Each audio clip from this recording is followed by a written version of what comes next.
Radio. So these are the bikes I picked up today.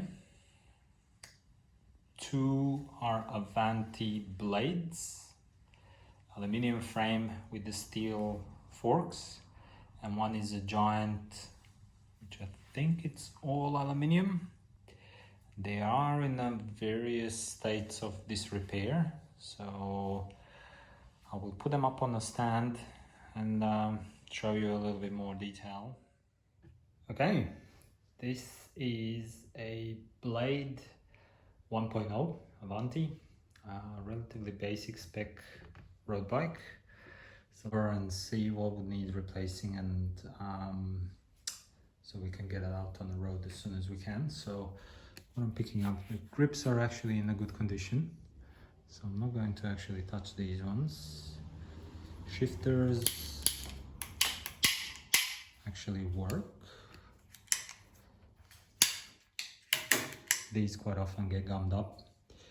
Tires are actually in a good condition, so they don't have any cracks. I did check that before I bought it. Rims look okay. Frame overall is actually quite a nice color. It is dirty and it is grimy, so I will fix that up.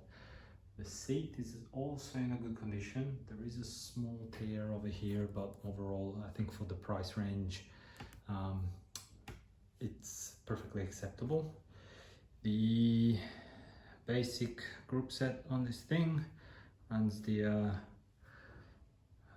relatively basic Shimano, and obviously the shifting cable is disconnected and so on. So what I'm thinking with this one, I will pump it up. Let's check the tires. The chain is slightly rusty, but not shocking, so I think we can make this work. Yeah, I think this one might be a bit of a easy cleanup and get it out on the road quickly. So this is actually the best bike of the bunch, so starting off with the best one. Alrighty, this is the second bike of the bunch, another Avanti Blade.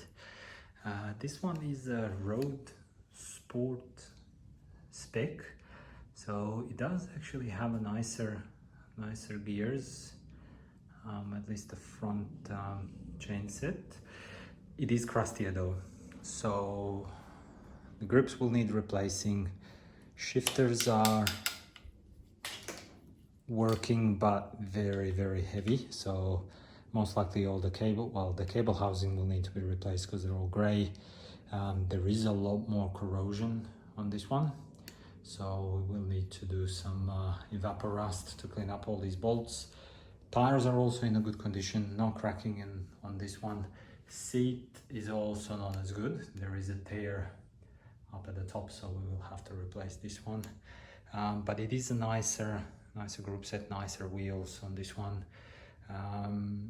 Again, I think this one will clean up quite well, not probably as quick clean up as the other one.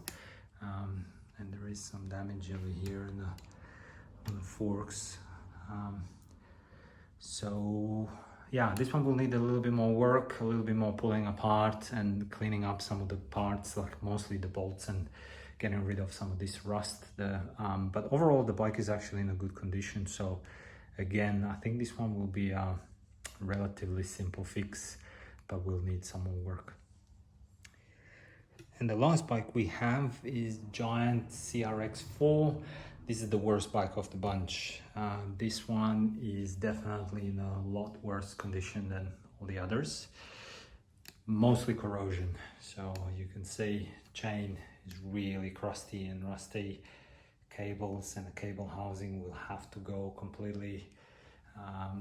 This one has been sitting out in the elements. The seat, even though it might not seem too bad, it is really crunchy and dry, so the seat will need to be replaced. Funnily enough, the grips are actually in a really good condition, but yeah, there is a lot more work on this one. Probably the biggest one is I will have to find a new shifter, and this is the combined brake and shifter setup, so I'll have to see if I have any spare ones, and it might be the case for the front as well. So yeah, I'm not sold on this one. Tires are in a good condition though, and the wheels seem to be okay, so I have not made a decision yet whether this one will be worthwhile the time to save, especially probably more because of the parts that it would need. But I'll have to make that call sort of when I start to have a look at it in a bit more detail. Not sure about this one. I think I will focus on the other two first, get them out, get them running, and then I will see what we can do with this one.